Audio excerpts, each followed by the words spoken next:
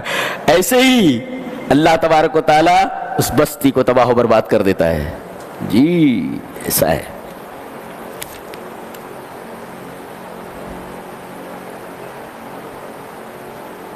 فرمایا وَمِن كُلِّ شَيْءٍ خَلَقْنَا زَوْجَيْنِ، کائنات میں جتنی چیزیں جوڑا رکھتی ہیں، بتاؤ ایک کون ہے جس کا جوڑا نہیں ہے؟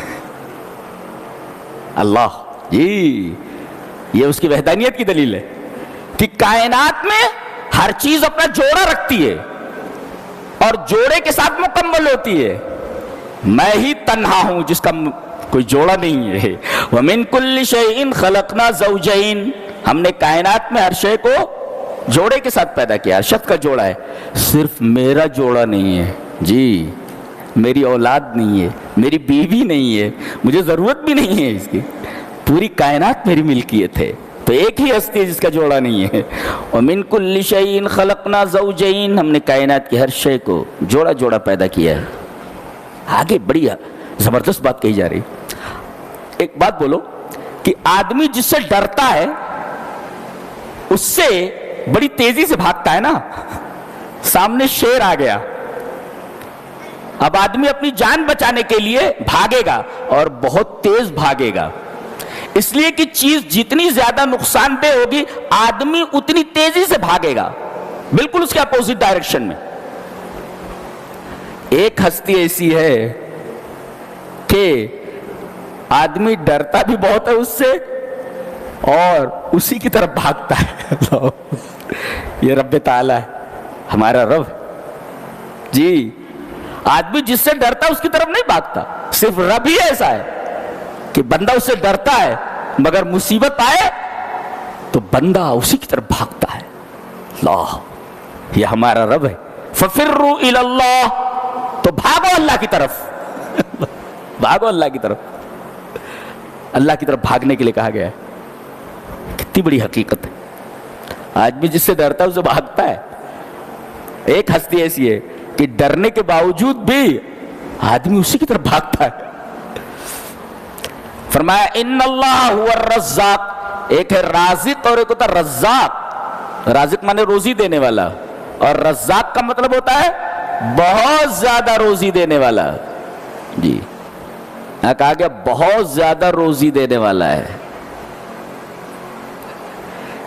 ایک صاحب سے پوچھا گیا کہ اللہ رزاق ہے اور سب سے بہترین رزق دینے والا ہے، خیر الرازقین ہے، کیوں؟ کہا یہ اس لیے کہ آدمی اس کا انکار کرتا ہے تب بھی اس کی روزی نہیں روکتا۔ جی جو اس کو مانتا ہے اس کو تو روزی دیتا ہی ہے، جو نہیں مانتا اس کا انکار کرتا ہے اس کی بھی روزی نہیں روکتا ہے، اس لیے رزاق ہے، وہ خیر الرازقین ہے۔ آپ کسی سے ناراض ہو جائیں تو آپ اس کو کچھ دینے کے لیے آمادہ ہوتے ہیں؟ قطعاً نہیں۔ لیکن وہ بندے جو اللہ کا انکار